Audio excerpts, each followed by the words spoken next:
Okay, so if you've been watching my channel, you'll know I've gone a bit mad on beekeeping. But I was going to make another compost bin, a smaller one. This is for the magazine. The editor said something a bit smaller for a normal size garden that looks really nice. So I thought I'd make one in the style of a beehive, like a WBC hive, so kind of like a bit like that. So we'll get some timber out the shed, we'll get it planed up, and we'll make it. Now I'm going to be really lazy here and just use the timber that I normally get. Unfortunately, apparently there's a bit of a shortage of the timber I normally have, which is 9x1. Scandinavian redwood. So they've sent me 32x1. I'm going to plane it down so it's a bit smoother. Should leave it about 27, 25, something like that. Doesn't really matter. And then we'll oil it all up all nice and it should last a nice long time. Could use tannalized timber, could use a hardwood. This is what I've got. Saves me going anywhere, gets it done. Should look quite nice. It's always quite nice timber. So we'll get some of this planed up. It's quite heavy.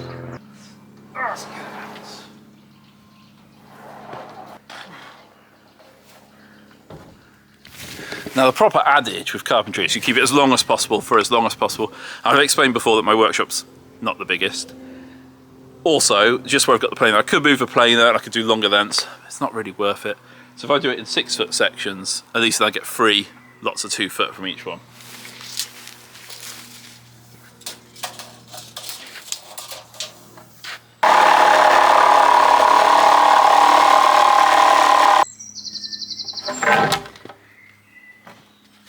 We'll just start with these for now.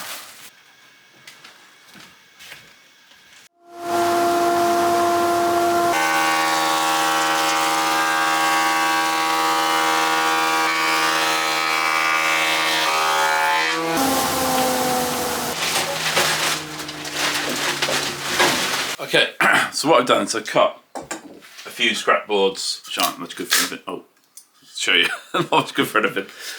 And what I've done, I've kind of set the saw to give me about a 30mm offset and then mitered as well. So it gives me a compound miter. This means there'll be no end grain exposed, so it should make it last a little bit better, longer. And also it won't matter which way round things go, because it'll all be the same. And I did this to make sure the angle's kind of right, like that, and then the next one should sit over the top. And it looks about right. And we'll put in a strip inside in a minute so it can't kind of go past too far. So I've got some of these boards now. We're going to make a couple up. I need to do some more planing yet. I'll try and break the job up a bit, it's a bit rubbish. So you can see the saws set up there, and we're going to do them to about 22 inches. So in metric, kind of just under 600. Because these boards normally come in the old imperial standards, so kind of in 3-foot increments. So that should work, he says, with not too much waste. Woo.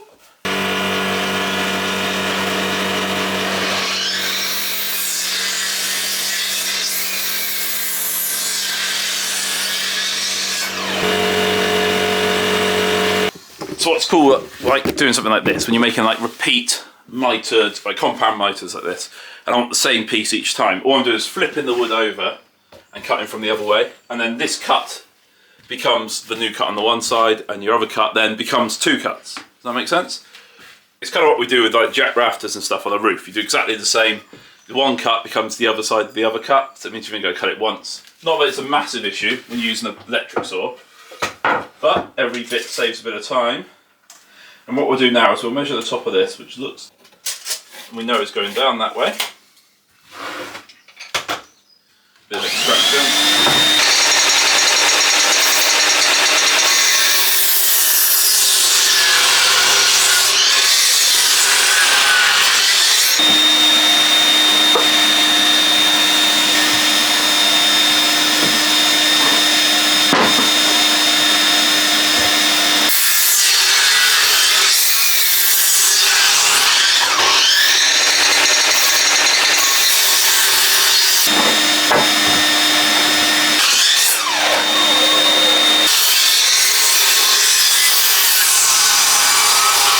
Okay, before I plane anymore, I'm going to put one of these kind of levels together.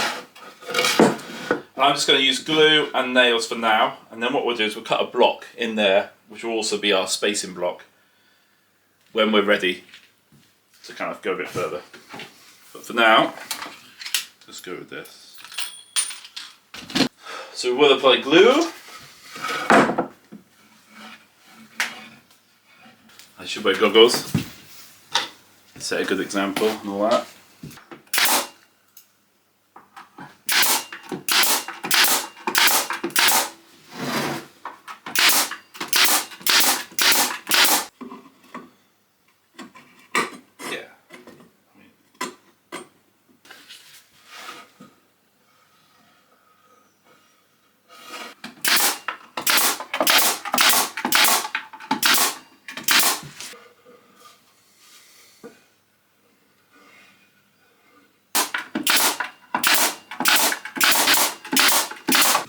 Where is the tape measure?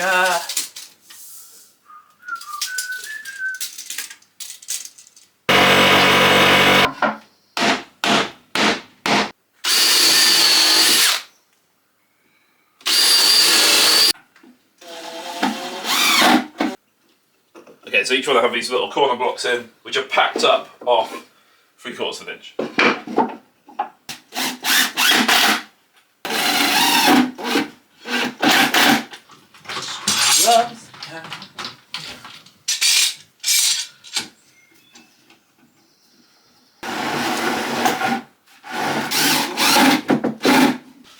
I'm going to sand off the corners.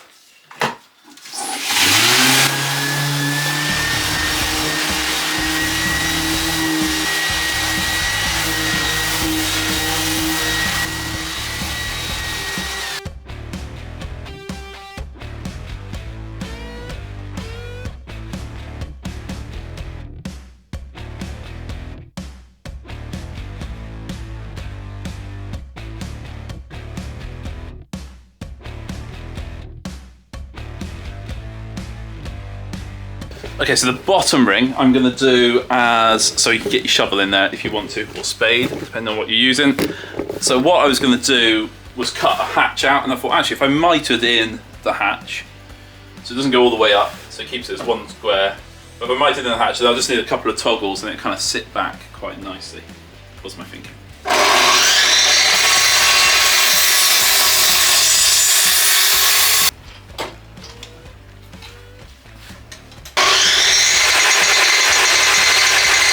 And we use the track saw now to make that plunge cut, and then we'll have to just finish the other bits off with a jigsaw or the handsaw. Not the end of the world.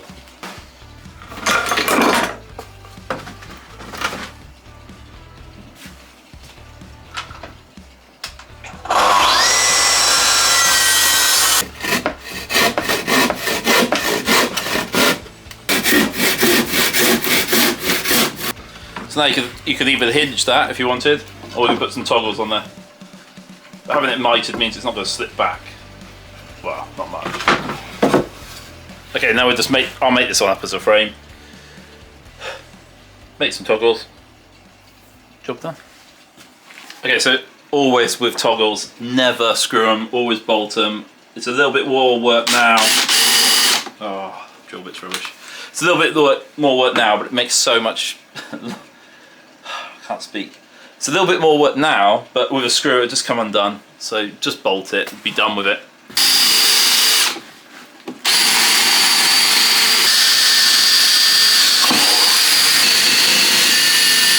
Washer between on. I'm going to use a locking nut on the back here.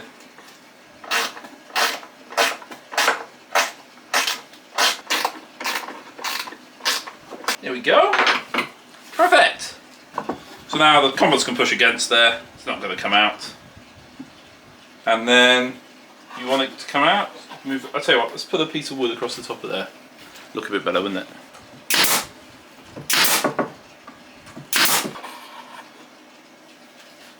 Sorted. Right. Put this together, and then let's have a look at making a nice little roof for it. Well, a big roof for it. It's quite weighty. It's not going to blow over. Right. So we're going to set up there. That's 3 of them. Could probably maybe do with a 4th, but we'll keep this one quite small. Just going to make a roof for it now. So I'm going to cut a piece to the longest width at the bottom of each one, which is, I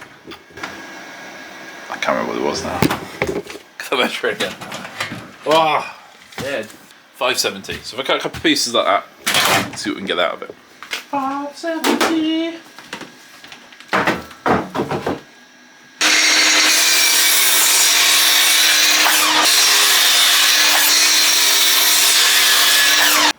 dead simple this now, just like a little pitch roof. So, like the best way to cut it, probably with the track saw. Just shove that on there. Could use the bandsaw, could freehand it with the table saw, could use the miter saw. Yeah, just use whatever way is easiest for you, really.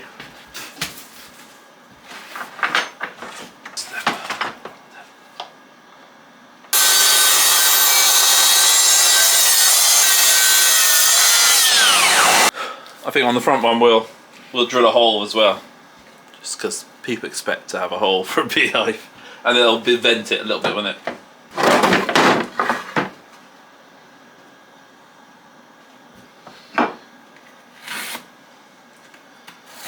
I flip that because it looked like it's going to go right for the middle of a knot. Still going to hit a knot. Not as bad. Not as bad.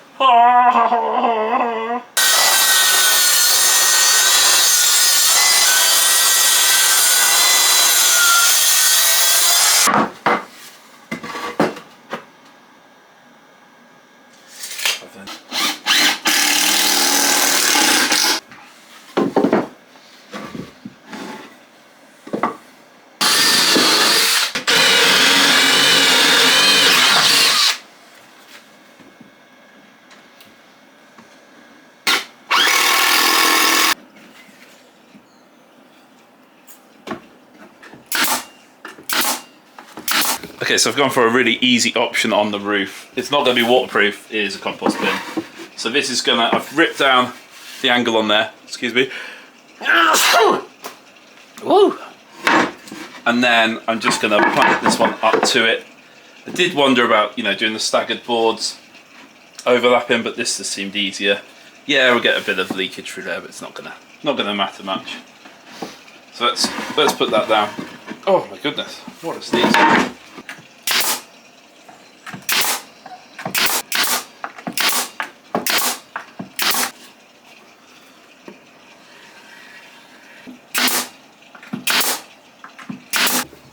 The workshop's in the right state.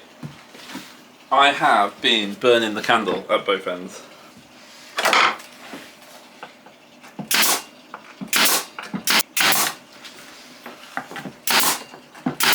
We'll just run the sander and just blur out this line at the top.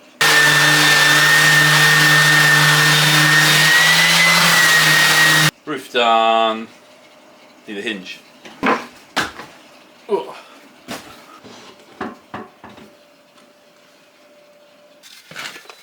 Okay, so last bit, I've cut some little wedgie bits. I'm going to put them on there, and then that's just going to allow the hinges to go down. 100 on the top, on the side.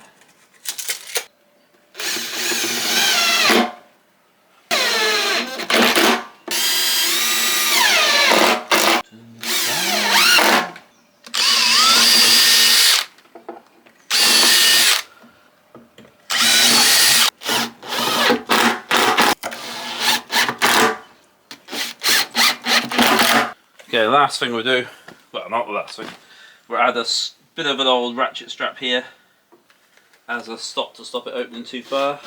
Oh, that was the last one.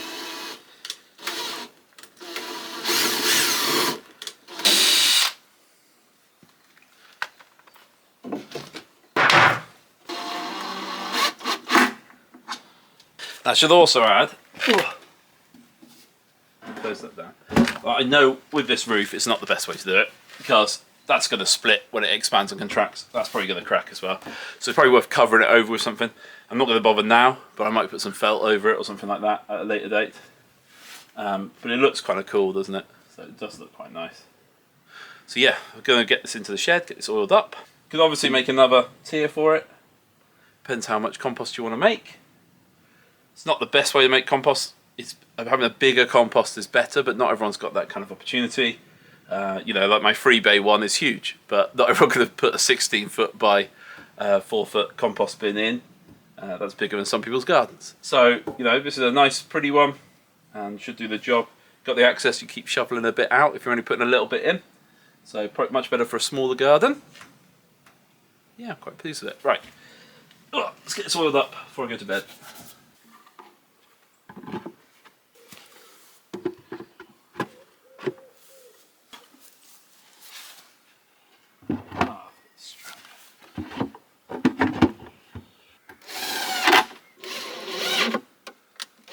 So there we go, my small Beehive composter. Obviously you're not going to get as good a compost if you've got a bigger one. The ideal size is much bigger. It's about 4 foot square to kind of get it up to temperature. So if you're going to use this type of composter, don't put any weeds that have gone to seed or any roots that you're not too sure about when it comes to weeds. But it should be fine for most gardens. Yeah, especially a small town garden. Looks really nice, I think, although I'm obviously biased. You could obviously make more of these as well, make it higher. It might be nice to make another one actually, just make it that little bit higher. But I'm really pleased with it, I think it looks really cool. If you've enjoyed this, thanks for watching and see you next time.